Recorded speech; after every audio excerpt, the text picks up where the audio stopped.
Yo, what's going on, guys? It's your boy Chris coming at you with another episode to the Beautiful Struggle podcast. And this is episode number 68. On the Beautiful Struggle podcast, we talk about personal development and business all on one podcast. If that sounds like something that's interesting to you, we drop a new episode every single Monday of the week. So tune in, tap in, listen to the podcast, and subscribe. Today, we have another phenomenal guest on the podcast, somebody that's very, very smart, somebody that I know you guys will get tremendous value from. A little bit about my guest. He is an entrepreneur based in New York City, and he is the co-owner of Persistent Printing, which we'll dive into a little bit later. Welcome, Daniel Perez. How you doing, bro? I'm excellent, Chris. Thank you for the great introduction, my man. Yes, sir. Yes, sir. Yes, sir. Appreciate Yeah, man. opportunity to be on the show, man, and just speak a little of knowledge of some of my experiences and get introduced to a new crowd of people, man. Right. Absolutely. Before we jump in, man, I'm super curious. I'm over here on the West Coast. I'm in Southern California. I gotta ask, man, how's the weather in New York right now? Yo, you know what? The funny thing is not that bad, man. Contrary to Okay. popular belief.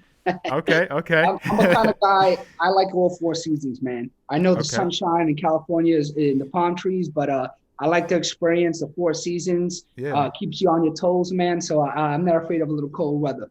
That's what's up, man. I know out here, I think today was probably like 60, maybe 55 degrees, and I got this, bomber jacket on. You know how we do in California. It gets a little cold, and we start acting up.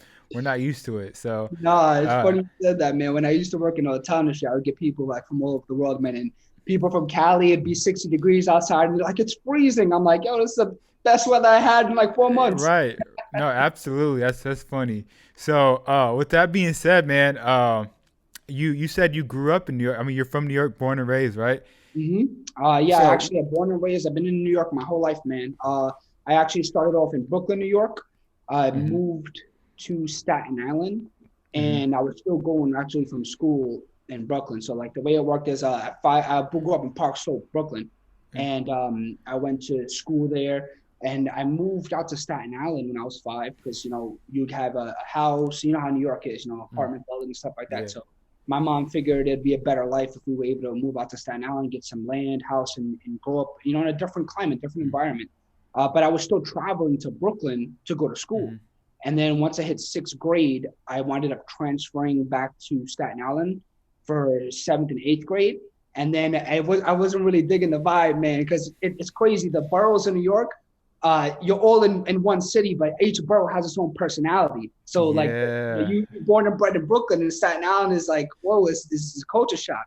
So Yeah. I decided for high school to go back to Brooklyn, and I hmm spent my freshman year and most like half of my sophomore year in Brooklyn. But the travel was too crazy, man. Like I would have hmm to take 2 buses and 2 trains to get to Brooklyn, and 2 buses, 2 trains to get back to Staten Island. So my commute was like 2 hours there, 2 hours back. So Ooh, I'm like, so I wind up transferring to Staten Island, man, and I went to gotcha. school there again, and then I wind up moving back to Brooklyn. I know it's crazy, man. Moved back hmm to Brooklyn, and I was going to school in Staten Island, and then I went back to Staten Island. So I've been back and Wow. forth Back like, back and forth. Okay, dope. So, did you play any sports in high school? Were you athlete or just straight academics?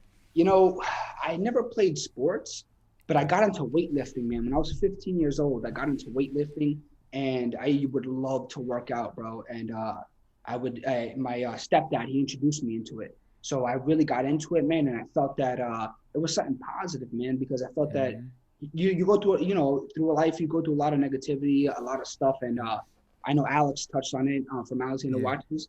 Yeah. It's like a stress relief, man. So I was thinking that I could take some negative energy and create it into something positive, man. So I got Yeah. into weightlifting, and I loved it, man. I've been working out ever since. Yeah, that's definitely a good point because sports, weightlifting, being in the gym, it's just a great way to channel any negativity, any type of anger, any type of emotion that you may have, channel it into something positive, and it's really a great way to relieve stress. I know for myself, played basketball my whole life. After my basketball career was over, I needed something to do, so I got into weightlifting as well, just to keep myself going and just to it really is a great way to keep your head on your shoulders, right?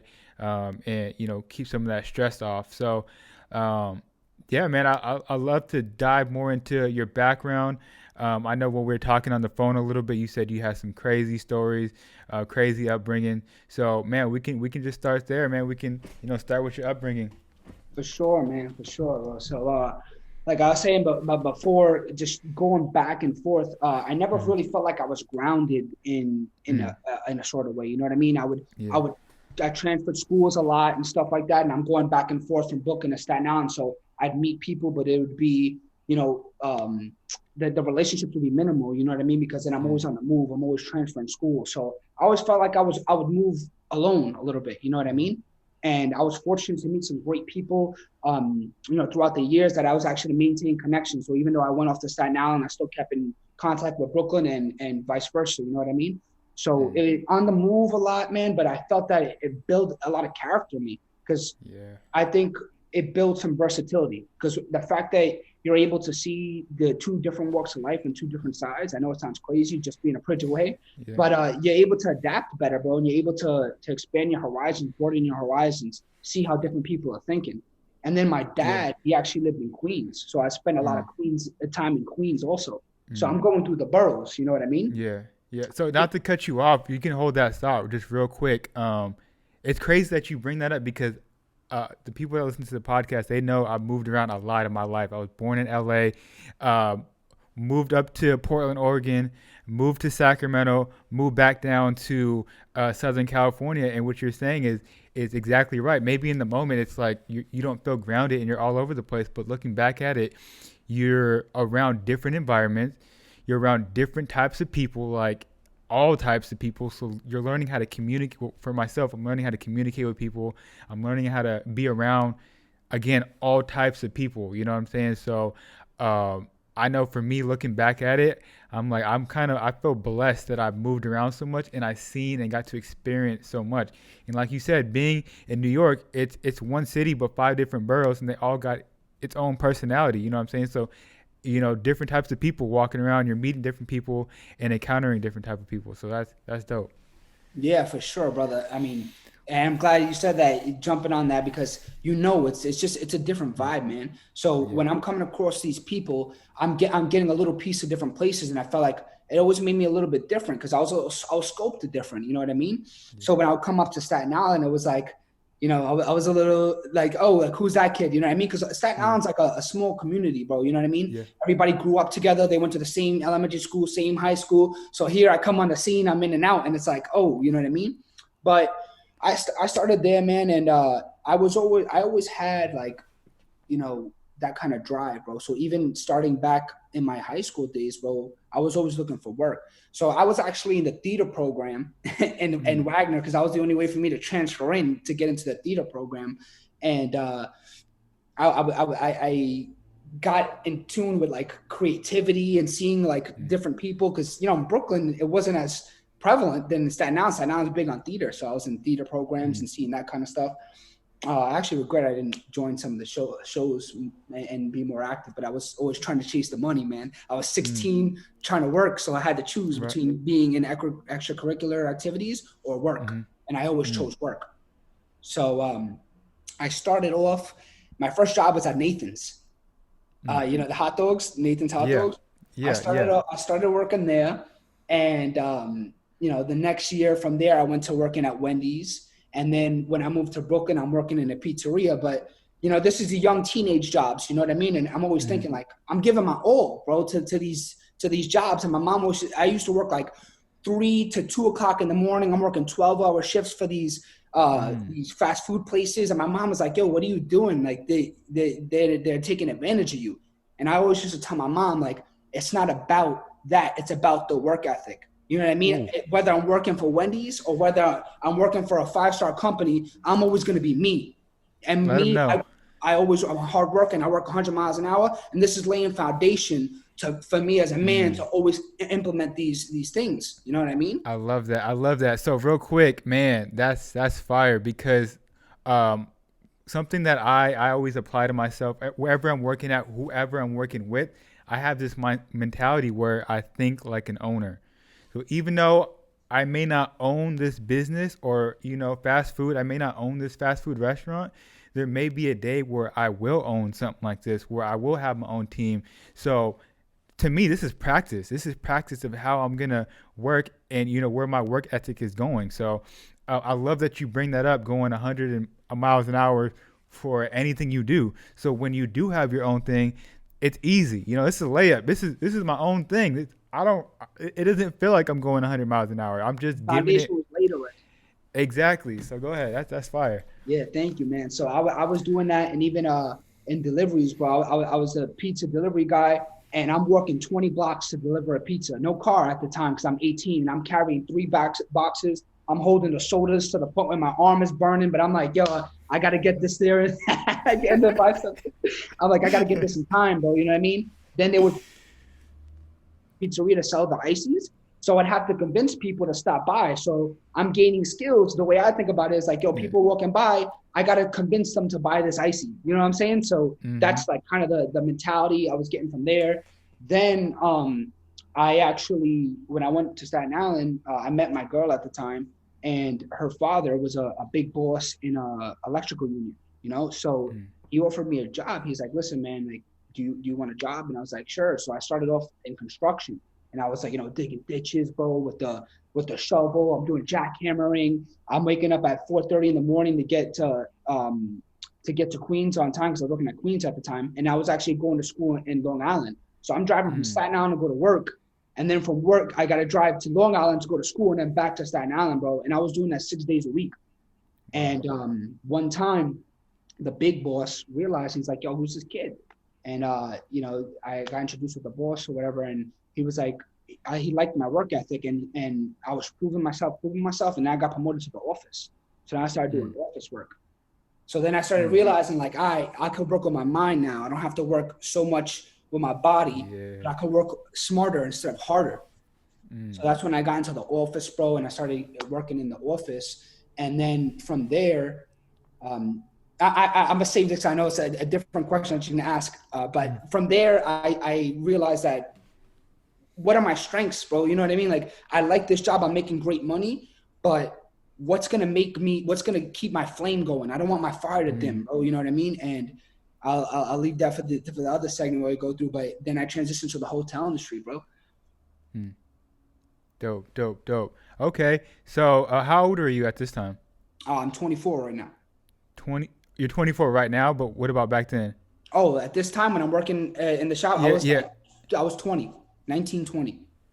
Got you. Do you have any entrepreneurs in your family?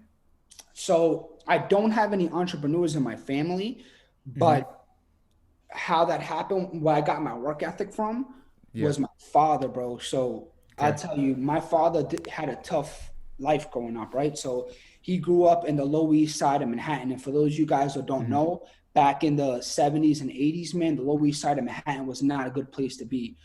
He was in the projects. There was a lot of bad things going on, man. So he grew up poor, and it was him, his brother, and his mom. So a single mom with 2 boys, man. He didn't have his own room until he was 16 years old. He was 16 sharing a futon with my uncle. And, growing up at that point, he never knew what it's like to have anything. So when what happened was, he was in that bad environment. So he said, yo, I'm going to straighten myself up. And he joined the army. So once he got out of the army, he met my mom, bro. And my dad was selling pots and pans, bro, knocking on door to door, trying to sell pots and pans at 22 years old, a father, like a young father at 21, 22, selling pots and pans. And one day he got a call from a job to be an overnight operator. And for those of you who don't know the hotel industry, it's a shitty job, man. Like, you're working shitty hours and nobody wants to work. Sometimes overnight, you're picking up the phone calls. You're like the bottom of the barrel. And this man worked from an overnight operator to becoming the AGM, general manager of the #1 club of the United States of America, bro. So it took him all those years, but he worked from the bottom, became super successful executive businessman. And now today he's on the board of New York with only 6 GMs in all of New York, bro. And he started from nothing, bro. Nothing. Wow. And so when I saw that, I was like, yo, I got to look at him. He made mistakes along the way, just like anybody else, but I said, how can I look at all the good he's done and just single out that and leave the mistakes behind, so that way I can be better than him one day. You know what I Yeah. mean? And that was my Yeah. motivation, bro. No, that's amazing because when your father sets the bar that high, it's like, damn, I gotta at least do that. And if he's doing something amazing, um, it's like it's gonna push you to work even harder, and that's phenomenal for you because it's teaching you how to work hard, and now you're trying to raise the bar even higher. So when you have kids, you look back and you say, look, this is what your grandpa did, this is what I did. What are you gonna do? So, 1,000%, man, bro. And that's especially with the amazing. cards he was dealt, that's what really made me think. Because I'm like, yo, if he had these kind of cards, when I came into my life, I got it way better than him. So there ain't no excuse Mm, for me to build on this. Because if he was able to do it with practically nothing, then let me come in. And if I got some kind of foundation, I need to take it on myself to level up. You know what I'm saying? yeah, yeah, exactly. And I like it, man. It's all about. It's not about the cards you get in your hand, but it's about how you play them. So you can. I'm not too big on poker, but I know if you have a good hand, you get a good start to life. You can mess that up. You can fumble that. And there's also been times, whether it's sports or you're playing poker or whatever, where you have a bad hand. If you don't give up, you play smarter. Like you're saying, you think smarter. You think you go harder. You can turn that game around. For sure, man. So For sure. dope, dope. So you said you transitioned into the hotel industry, right? Oh, So yeah, why man. So why'd you do that? What made you do that? So, all right. So, like any kid, always, you look up to your pops, man. So when I'm growing up, I was a kid, and I always just say like I'm gonna be in the hotel industry one day, like my dad. You know what I mean? I'm like 5, 6 years old talking this, and my mom was like, what are you talking about? I'm like, I'm gonna be a businessman, So Yeah. I decided when I was working, I said, listen, man, let me break down my strengths and let me break down my weaknesses. Is my strengths, because I always believed in maximizing on your strengths, bro. And if you have weakness, What made you break down your strength and weakness? That's interesting. uh, I always just I looked at, because the way I looked at was, all right, this is what my mentality was. You have strengths and weaknesses, right? So should I sit there and spend time building up my weaknesses to become adequate and keep my strength at the same level, right? And that takes more time, or should I triple down on my strengths, Mm, and get as far as my strengths could take me, and once I reach that level, I can hire or get around people that can cover up my deficiencies, and that way we could be yin and yang, bro. Like if I'm great at this and I know someone else who's great at what I'm not good at, if we combine our forces, this we can achieve so much more than me trying to cover up on my weaknesses. So that's how I love that. my mentality was. You know what I Yeah. mean? So when I was on that office, I said, yo, I'm over here and I'm typing on the computer, and I said, what are my strengths? I feel like I'm very social. You know what I mean? I like to talk to people. I like to get to know people. I feel like that's one of my strengths. And I said, I'm not utilizing my strength. I'm in an office right now. So I said, my dad's in Hotel Street, and he meets people from all over the world every day, and he's in constant communication with people. I said, communications is my skills. I need to get into this. So I left the Mm, job, bro. And at this time, man, I was making ludicrous money for my age. I'm 19 years old, bro. I bought a car. I paid it off in 8 months, zero mm, payments. I was making money. I was going out to clubs, partying, doing all this stuff, buying a new outfit every day, crazy stuff. And then I said, you know what? I'm going to take a step back for the greater picture. And I left that job that was paying me mm. great, bro, overtime, time and a half. And I said, I'm going to start in the hotel industry. Bro, when I tell you I started from the bottom making $18 an hour, bro, after I was making close to like over 80K a year, bro. And with all my side hustles and what I was doing at 19, 20 years old with my job, now I'm going to making $18 an hour, bro. That's like $34,000 a year. And that's a hard transition, bro, to say, Yeah. yo, I'm going to take a step back to take a step forward to the future. And I left that job, bro. And let me tell you something, man. Best decision I ever made in my life, because when Mm, I got into the front office, bro, I started at a brand new hotel, no experience, called the Pod Hotel on 42nd Street and 9th Avenue in Times Square. And if anybody knows Times Square, it is the craziest place in the world, bro. They call it the center of the universe. So I had no experience. It was a brand new hotel, 734 rooms, bro. So you can imagine the volume. And these are people from all over the world. When a tourist thinks, oh, I want to go to New York, what's the first place they think? Times Square. Times Square. So the volume, when I tell you, bro, was out the line, and they didn't have a system in play to deal with this kind of volume, because they were new growing up too. Like, they were brand new industry. So it was a shit show, bro.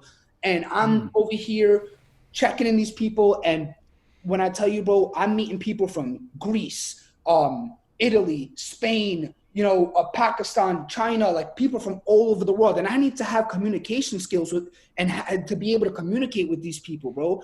And the one thing I'll tell you, man, is if anyone knows me, I'm a New York junkie, bro. I believe New York's the greatest city in the world. And it's not only for what the city and what you can do in the city, but what the city represents and the attitude that you develop from growing up in this city. So I'm over here working like crazy, bro, trying to make a name for myself, bro. And after I left the pod, I went to the Dream Hotel, which is in the Meatpacking District. And this is like high-end clientele now. So I went from dealing with tourists, now I got to adapt to high-end clientele. And I love New York so much that I just wanted to make every person who walked through that door feel what I felt. That I'm visiting the greatest city, bro. So I was like the concierge, bro. I was whipping up the maps. I was like, yo, you need to check this out. You gotta go here. And yo, my energy was just crazy, So these people are like, yo, who is this guy? And they were like, they started leaving feeling like New York was the greatest. Like my energy was rubbing off on them. And the management was realizing and stuff like that. And I was like, this is what I love, bro. I love to meet people, communicate. And if you live in New York, bro, you're traveling every day. Because it's a melting pot, bro. You walk down that block, you're seeing 15 different ethnic groups walking one way and another 15 the other day. So it's traveling without traveling. And especially if you're working in the hotel industry, bro. So I'm exposed to all this stuff. And I was like, I was in heaven, bro. I was just like, this is crazy, man. Man, I love the fact that you took a step back and you said, at that age, what were you, 2021? But I was 21 at the time. 21. So you took a step back. You said, okay, I'm gonna take my ego out of this. I'm making all this money, which a lot of people till like whatever age they're at, 30, 40, 50, 60, they would have a hard time taking a step back from making 80K plus and taking an $18 an hour job, because what you did was phenomenal. Like taking a step back and seeing what your strengths and weaknesses were and going to the direction where it had more of your strengths. Most people nowadays, they wouldn't even think about doing that. They go for what pays more. And I love that you went towards what was your strength and you had the mentality to say, look, I'm going to triple down on my strength. And in the future, I'm going to put people around me that are good where I'm weak. Because I mean, that's what every successful business owner does. That's what every successful entrepreneur does. They go where they're strong and they surround themselves, or they let people come in where they're weak at. And I think that's just phenomenal that you did that at such a young age as well. Bro, I appreciate that, man. Yeah, I mean, that was like, amazing. my mom thought I was crazy. She's like, what are you doing? Yeah. And I was like, Yeah. because, I'm Hispanic, bro. And, I grew up in, low, regular middle class, man. And some of the people that you come across, they go their whole lives without getting a job that reaches that amount of money. So when they're saying, oh, you're hitting this, you're crazy for even, but I was like, man, this is not what I want, man. Like, and when I did that, it opened so many doors, when I tell you, Chris, because I realized that you need to be happy with what you're doing, because you can get so much more out of yourself if you're happy with what you're doing, bro. If I'm okay and it's like solid, man, maybe I can be productive. But if I'm in love with what I do and I know that I'm looking forward to this, I'm going to get the most out of me. And why would I stay at 50% of what I'm capable of because of this amount of security that I have, when I could possibly get 80 to 90% out of myself, out of something that I enjoy? And that's when, if you're a better man, you understand, like, what am I going to do? Am I going to stay safe, or am I going to bet on myself? And I just felt that I was okay with whatever happened. I didn't know if I was going to end up in the right place, but I said, you know what? I'm going to take this chance, and whatever outcome happens, I'm okay with it, because I know that I feel like I need to take this chance on myself. So that's what made me okay with it. Wow. Okay. So you're doing really well in the hotel industry. You went to a different location. What happens after that? What's the next thing? Do you move up with the company, or do you find something else you want to try? So what happened was, bro, I was giving my all. Again, back to the thing. Mm. I was giving my all to the company, bro. And I'm talking about I was working 3 days, back to back shifts. I'm talking 16-hour shifts. I would 4th of July, bro. I would miss 4th of July. I would work 16-hour shift there. I would stay at the hotel. Next day, another 16-hour shift. Again, another 16-hour shift. I'm doing everything I possibly can. I'm working at New Year's. I'm watching the ball drop in the hotel lobby, bro. My friends are out Wow. in the clubs partying, and I'm watching it from the hotel lobby because I'm like, yo, I need to be something, bro. You know what I mean? I need to. So I was doing these sacrifices. I'm working 7 days a week. I was working, I think my record was 13 days in a row, bro. Like I was Mm. just an animal. And I don't even know that. I don't even know if that's legal. You yeah, know what I'm saying? seriously, bro. That's the kind of drive that I'm pushing towards. And I started Mm. realizing that, like, I asked for a raise, bro. And when I asked for the raise, they gave me like a minimal raise, but I felt that I was more than that. And I was like, man, like, I'm Yeah. giving so much of my all to the company, and I feel like I'm not being compensated the way I believe I should, because I feel like I'm an asset to this company. I'm not just a Yeah. front desk in the front desk. I'm Right. I'm creating an experience. I'm creating an environment that is giving you guys a good reputation. And I was fighting to get business cards and stuff like that. They wouldn't give me business cards. I wanted a promotion, and the overnight guy was threatening to, like, he wanted to leave unless he got promoted. So instead of promoting me, they said, oh, well, you know what, we need the overnight guy more because nobody doesn't want to be doing overnight. So they promoted him before me. Mm. You know what I mean? And I started realizing this. I'm like, all right, well, the company is doing what's in the best interest of the company. So Right. then I need to do what's in the best interest of me. Because if I Mm. keep thinking about the company, they're gonna work me like a mule, because that's what a lot of businesses do. Not all, but a lot of businesses take their great workers and they run them to the ground until there's nothing left of them, and they give them small little like things here and there in order to keep them happy. But I was like, damn, Mm. bro, like, I'm gonna give all this my all, and I'm not being recognized. So I started looking for another job that pays more, bro. And the Soho Grand, bro. This is a crazy story. The Soho Grand, right? It's in Soho in New York. I reach out and I go to, ask for an interview. So there's levels to this. The front desk agent, there's front desk Yeah. agent, front desk supervisor, then a front office manager, right? So I go straight, skip the supervisor, and I apply for the front office manager. And I'm Mm. I'm not even qualified, bro, for this. Like, yo, how Mm. are you gonna skip a whole position? But they still decided to interview me, bro. And when I interviewed, I made it to the final interview, bro, and being not even qualified for the job. And I didn't end up getting the job. And I was sad, but I was like, damn, Mm. I made it to the last interview, even though I wasn't qualified. So one day my phone rings, bro, and they're like, hey, listen, I know you didn't end up getting the front office job, but we enjoyed you so much, and that we have a opening in sales. Would you want to try out for that position? So, bro, at Mm. this point, I'm making like fucking $30,000 to $4,000 a year. This job was double like what I'm making now, and I'm like, Wow. my heart was beating. I was like, wait, what? Like, so I was like, hell yeah. So, but I was trying to be cool and shit. So I was like, oh, Right. like, yeah, I'll come in for the interview, bro. I made it to the interview, and I got the job. Something that I had no sales experience. Sales role in the hotel industry, bro. There's like years wait list, 2-3 years sometimes, and Wow. everybody wants to get that job. And bro, they took a chance on me, even though I wasn't like qualified for the position, and I got the position, bro. And then I started working in corporate sales for two luxury properties, the Soho Grand and the Roxy Hotel. So now I'm thinking, my mind is racing right now. I'm like, yo, I got two huge brands backing me. I know I have, I know I'm not great, like I don't have sales experience, but I know that I'll give my all to everything and try my best.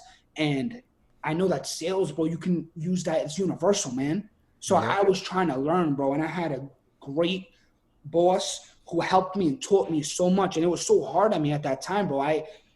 It was so much pressure. I even thought about a couple of times, like, yo, should I go back to my old position? Am I in over my head? And I had those Mm. doubts, bro. When I was like, yo, I was stressed. I was coming in an hour early and leaving 2-3 hours later because I couldn't get the job done in the 8 hour span Mm. because there was so much. And I almost wavered, bro, but I said, nah, you can't give up.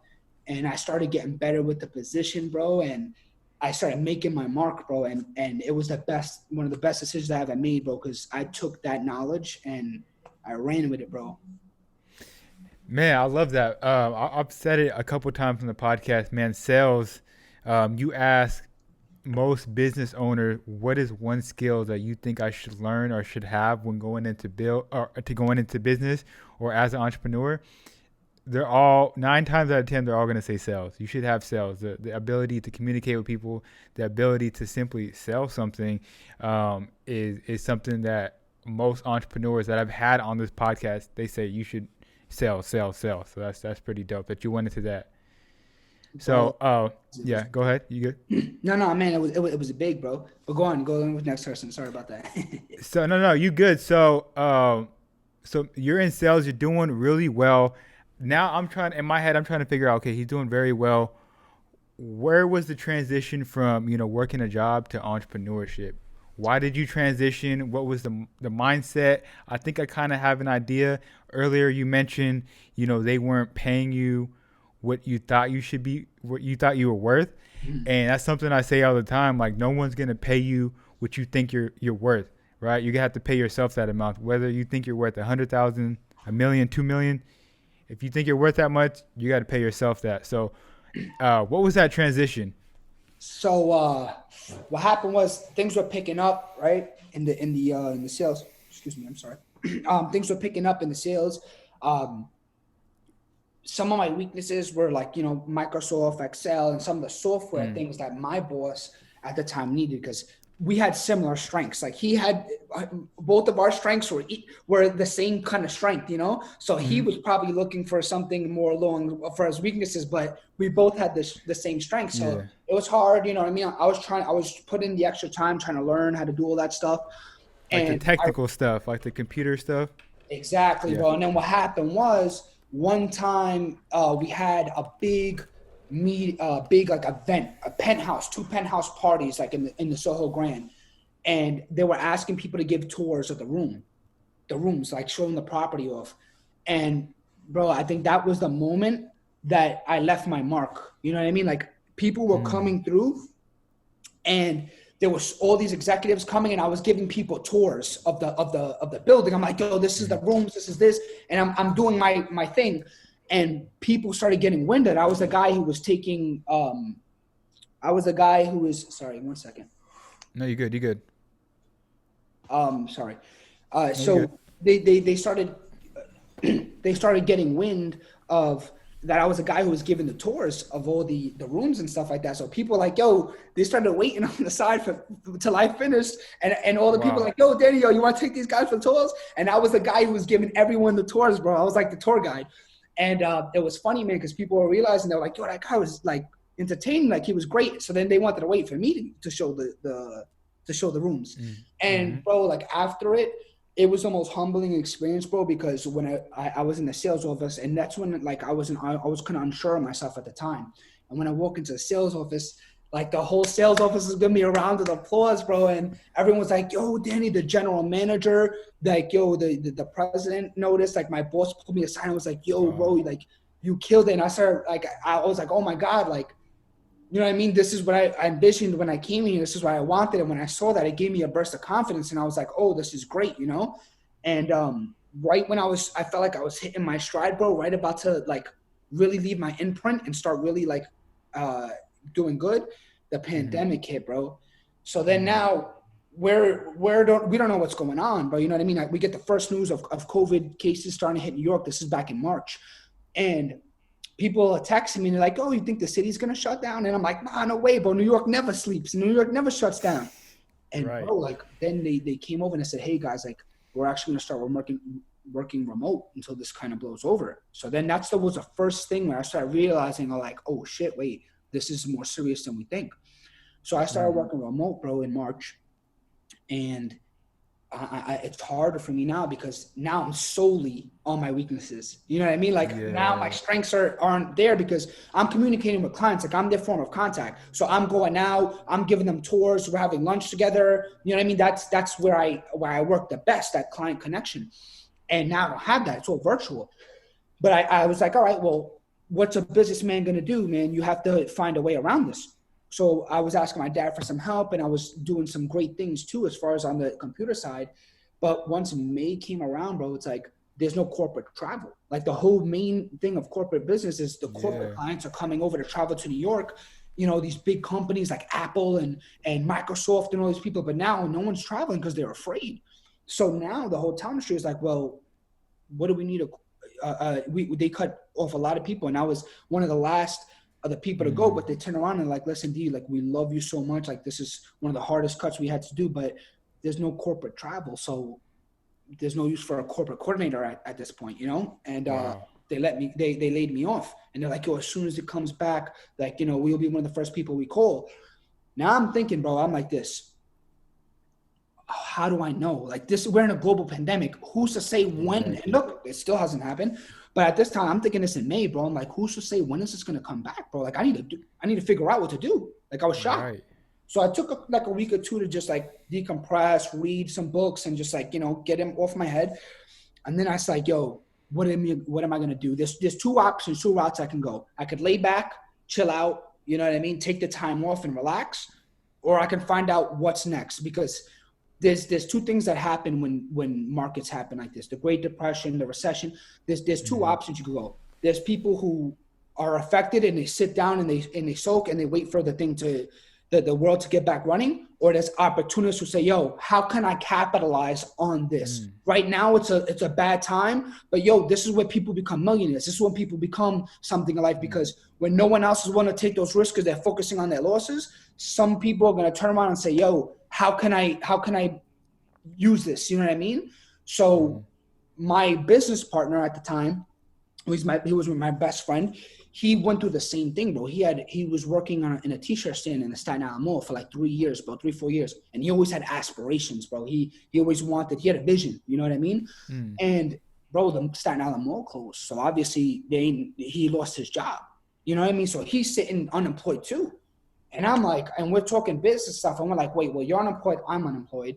You know, what can we do together? And I'm like, all right, well, he has a vision for this t-shirt custom printing business.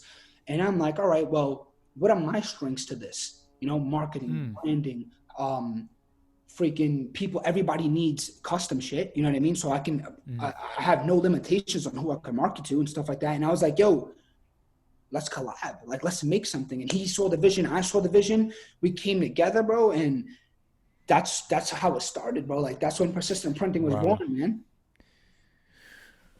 Wow, that's amazing, bro. You're dropping so many gems. I love how the both of you, during the pandemic, like you said, you either wait, you hope for things, you hope they give you a call back, and let's be honest, bro. Like I've been in positions myself where a lot of people say, "We love you. It's not the right time, but just give us 2 3 more months, and we'll get back to you." Never get back to me. They never keep their promises. So I love that you said you either sit back and wait, or you become an opportunist. You take advantage of what's going on. You seek opportunity. Like you said, there's millionaires that are business owners that are created during times like this. So how can you guys do the same thing for yourself? And I love that you guys made that pivot and you said, look, we got to make something happen and we're going to go with this business. So I love that. Thanks, bro. And also, Yeah. I've been like, I'm a very expressive person, and I Very. enjoy Yeah. people expressing themselves. So the thing why it was so easy for me to transition is because the type of person I am, bro, I always put the customer first and I always put the client first. I want to make Mm. sure that your experience is so fantastic that you get an emotional connection with working with us because you feel that no other business is going to be able to give you that kind of relationship, bro. Because if you think about it as humans, bro, we rely on relationships. We are social beings. Yeah. After food and water, it's socialization, bro. That's what makes us human. So I said, how can we implement that kind of feeling with our clients, bro? And customizing is such an interesting and unique kind of feel, bro, because when I'm talking to somebody, I can kind of get a grasp of what type of person they are based on Mm. what kind of custom designs they want to do, bro. I Right. get a little Right. bit of an outlet into their mind, and I just thought it was awesome. Like I'm getting to know my clients while running a business. I mean, man, it was just a win-win for me when I really thought about it. So you guys came together, started persistent printing. Um, And I mean, how is it for you? Because this is, from my understanding, this is like your first official business, maybe for your business partner as well. Mhm. So it's all new for you. So how is it? Talk us through your mindset and like talk us maybe some through some of the struggles that you went through as a new business owner. Well, right off the bat, bro, the struggle for me was, man, like I don't got any printing experience at this. Like I'm just walking into a new business. Mm.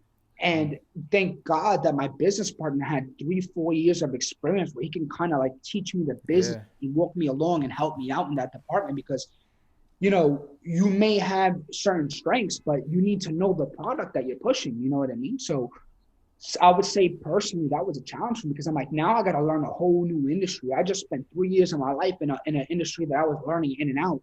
Now I got to scratch the surface, dump all that out, and then relearn an entire new industry.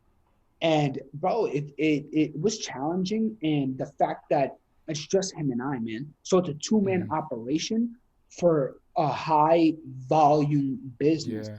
So the way we looked at it was we wanted to, my strengths are the corporate world. You know what I mean? I know how the Mm. corporate world works because I've been working in Manhattan and Brooklyn my whole life, so I understand that side. And by him working in Staten Island, he was a community guy, so he knew like the community world. So now we're fusing community and corporate and putting it together as one. So Mm. he's bringing me up to speed on how community life is. I'm teaching him more about the corporate life, and it's like yin and yang, bro. Like, and that's why I think it works so well. But it's hard because there's creative differences. It's different when Right. you're your own entrepreneur and it's just you. You're able. It's a lot of you have an opportunity cost, bro. Do I want all the onus and work on me and execute my entire vision, but be overwhelmed and not be able to be effective and execute smoothly enough, or do I want to collaborate with somebody? Maybe we work with each other. We will don't see eye to eye on certain things, but we learn how to mesh together for the good of the business. And Mm. we have creative differences. My business partner Kevin, he sees sometimes where he wants the business to go. I see how I want the business to go, and we have to sit down and collaborate and come to an agreement on some things. You know what I mean? And you Mm. know, it's good that we had the foundation of a friendship before, but it's also Right. hard when your business partners and friends, because then it just becomes business, bro. So every time you're Yeah. talking, we're friends, but we're always trying to think like, yo, what's the good of the business? How can we do this better? How can we make our our layout better, smoother? How can we make the clients happier? You know what I mean? These are all things that just run through your mind Mm. at all times, and it's hard to have two Yeah. adamant, strong-willed people coming together. There's some compromising that has to be done in order for it to work. Wow, that's interesting. So, what are you kind of broke down what you guys do, but what are some of the services that you guys offer? What are some of the things that you guys do? So, excuse me. So we do right now. Currently, we specialize in two things. We do Mm. screen printing transfers and heat transfer vinyl. So, Mm. if you ever heard of screen printing, the Mm-hmm. thing is like it's a big machine with different screens, and Yeah. every time, let's say you get a multicolor design, right, like a 5 color design, you have to have 5 different screens with those 5 different ink colors on it, and the shirt is there, and then if you want red comes, then it spins, black comes, and then it keeps on going, right? So that's what the screen printing thing is. And the fact that we're starting off like Mm. together, we were trying to again be innovative and say, how can we basically replicate great quality like screen Mm. printing, but not have to focus so much time right now on that specific machine because we're limited on space because we have a small warehouse and stuff like that. So we said, you know what, screen printing transfers, what it does is instead of the screen, it's made from the same machine, but instead of the Mm. screen printer putting it on the garment, it does exactly what I just told you, but on the plastisol transfer paper. So now what we Yep. do is we take that and then we put that on top of the garment and burn it in with a heat transfer press. And that way you get basically the same exact quality without Quality. having to do all the messy stuff that comes in between it. Mm. And that way we can Right. get orders out faster, and that way we can make more clients happy and increase the volume. So Mm. again, that was our jump off start. Then you have heat transfer vinyl, which again, it's very versatile and you can create different custom things, but it's usually better for smaller orders, like maybe 1 through 5, 1 through 6, instead of having to go through all that transfer of a big screen printing machine. We Right. have vinyl paper and we can do it by hand, and it makes it more effective for owners. I mean, for one-off orders and stuff like that. Right. Right. And now we're going to transition in maybe the next month or so into sublimation printing, which would be a printer that prints straight to the garment, but it'll be for like white garments and mugs and stuff. Mm. So we're finding ways. And in the beginning of 2021, well, we're looking to get to transition fully into screen printing with the machine once we get a bigger place. That's interesting. Um, do you guys provide the garment there, or is that something that the customer has to bring to you guys? So Or we do you do guys both. have a connection? Okay. We do both options. So we usually supply the garment. So if you're a consumer, we have our vendors and we get our inventory and stuff like that, Mhm. right? So we supply garment all the times, but some people like different types of garment, or let's say they want a specific fit or a specific style, Mm. you can actually supply the garment and it'll be less. So for example, Mm. let's say a standard hoodie would be $35, let's just say, right? For a Mm. 1 to 2 color print. And we're providing the hoodie would be 35, obviously, because we have to cover the cost of the inventory. But if you provide the garment, now I can charge you less because the only thing I have to do is the artwork on your garment. So maybe Right. I'll charge $20 for that hoodie. So you know what? It gives the customers option, and that's what's so versatile about custom printing, that the customer's in control. Whatever you want, we'll make it happen. Got you. Got you. And who's typically your target audience? Is it like people coming in that kind of want 1 to 5 items, or is it like a clothing line that's coming in and they want like 50 runs of an item? I'm glad you asked that question. Again, what's so crazy about this business, man, is that it really is versatile. Like, we don't have a target market because we can Mm. accommodate anybody. Like, if you're a small business and you need orders in bulk, we can take care of that for you. We can get your design, have it done, burned on into a screen. And if you need 50 or 100 shirts, we can do it. If you're a clothing brand, sometimes what we do is this, all right, you want to be a clothing brand, e-commerce is huge right now. So people like Mm-hmm. third-party brands, all you got to do is provide me your design, and then I Mm-hmm. come and make the shirts. And all you do is, and then you want to resell, that's fine. You're using the same design every time. So you come to me and you call me every month. Hey, D, I need 50 shirts. Say less. Right. I make them for you. I drop it off to the person. And then if they have their brand, they disperse it and upcharge. And then we both win. In business, Yeah. a lot of people try to get the edge. But my Mm. philosophy is I want to do it a win-win. Because if I'm making money and I'm making you money, we're both making money. We both walk away happy. So Right. you're somebody with a brand, you're making money and I'm making money. So it works. Absolutely. So I got a question for you. Do you provide services to other states? California, for instance? Yes, we do, sir. Southern California? Southern California? Yes, we do, man. Like, that's Okay. another great thing.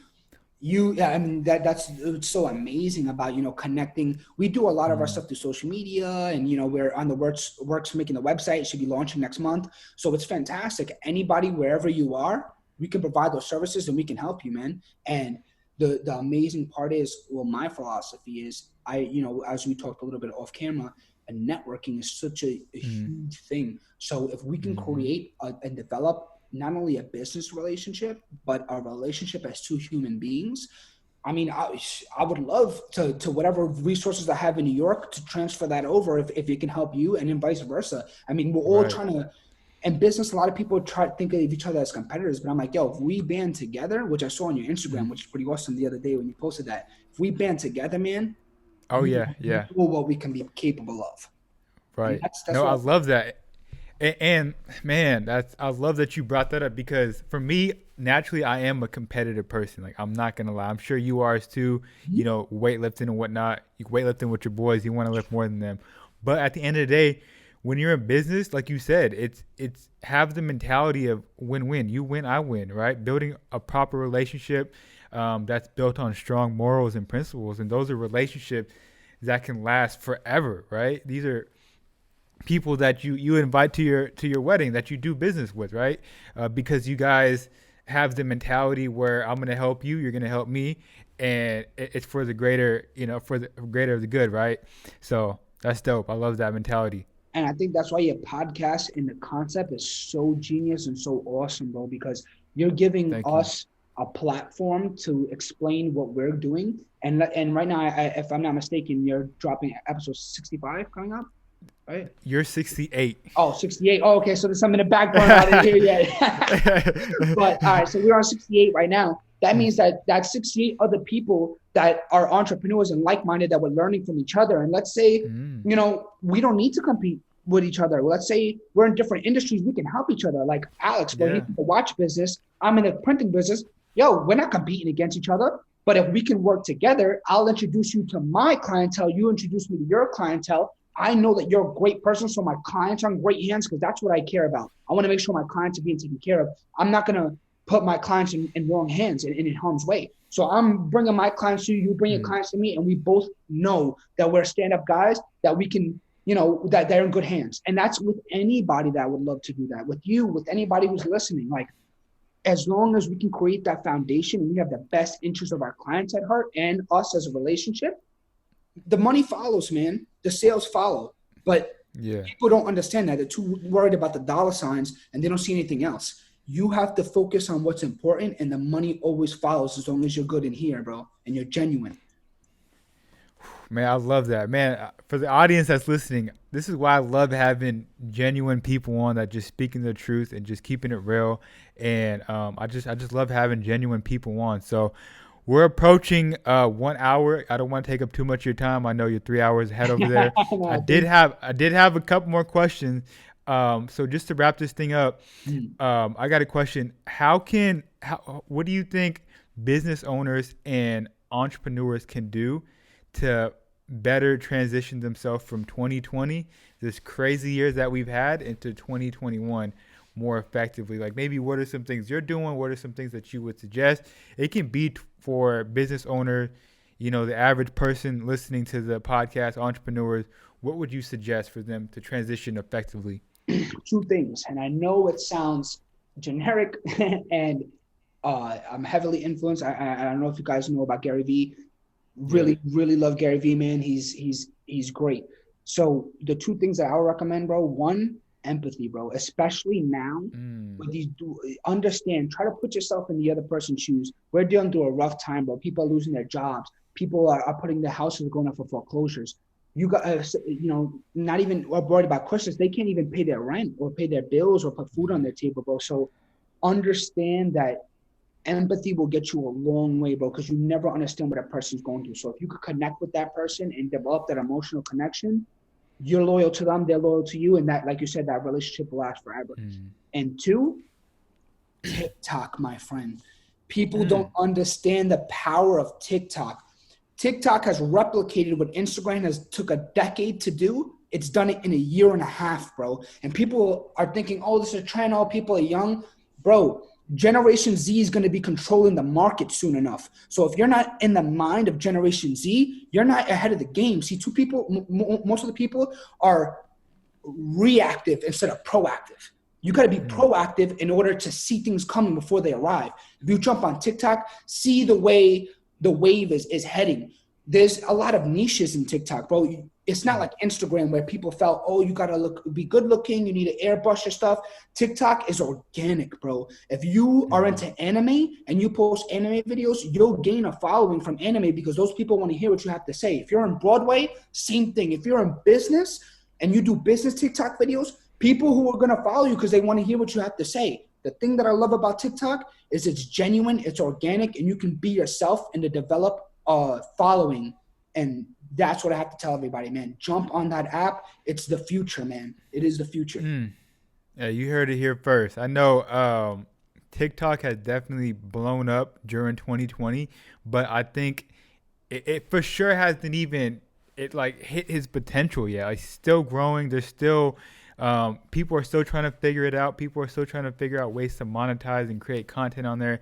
And I'm sure the platform going to continue to figure out ways to be innovative to bring more people on the platform. Right now, like you mentioned, there's a lot of younger people on there, maybe 30 and younger, but just how people transition from Facebook to Instagram, people are going to transition from Instagram to something else. Exactly. And that could be TikTok. And You you know what don't I'm want to be saying? So too late with it, man. And real you don't quick, want to be too late. piece on that. I told one of my friends today. I said, for example, let's say you're in your music and you make beats and stuff like that. These people who are trying to market on Instagram, Yep. they're only marketing to their followers because Instagram doesn't. The way the algorithm works, you're only seeing the people that are you're in front of. If you drop something on TikTok, it finds out who that you like or like people who want to hear your stuff, and it puts it on your For You page. So that way, if you have a higher chance of getting noticed by a larger group of people than something like Yep. Instagram that's very condensed, bro. Yep. Yeah. Love that. Free marketing advice right there. Love it. Love it. So, wrapping this thing up, I know this whole podcast you've been dropping a lot of game, a lot of knowledge, but I always have my guests drop one last piece of advice, one last gem for the audience, for them to take away. It can be anything. It can be marketing, life, whatever, weightlifting related. Let them know what you got to say, and we can end it on that note. Okay, man. I would say last gem is, man, at the end of the day, it's you versus you. And Mm, in this world, with the market that we're growing up in, where you have access to social media and the internet, where you can be whatever your own limitations are, man. Don't limit yourself.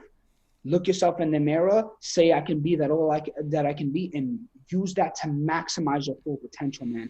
Because if you do that, the climate that we're in right now, anyone could be something, man. I'm telling you, you just gotta want it. boom. I love it. Where can people follow you? Where can people find you and get in contact with you? Man, right now I got Instagram. You can search up persistent printing on Instagram. Same thing Hmm. for TikTok. And for my personal Instagram, it's D Perez NYC. So would love you guys to follow us. I'll follow you guys back, and let's build together, man. Let's build together, baby. Yes, sir. Yes, sir. And I'll definitely leave all the links in the handles in the description of this podcast. With that being said, man, I appreciate your time. It's been an amazing episode. I love your energy. I know the audience is going to love it as well. And with that being said, it's your boy Chris, and I'll catch you guys next week. It was an honor, Chris. Thank you, my man. Have a good one. Yes, sir.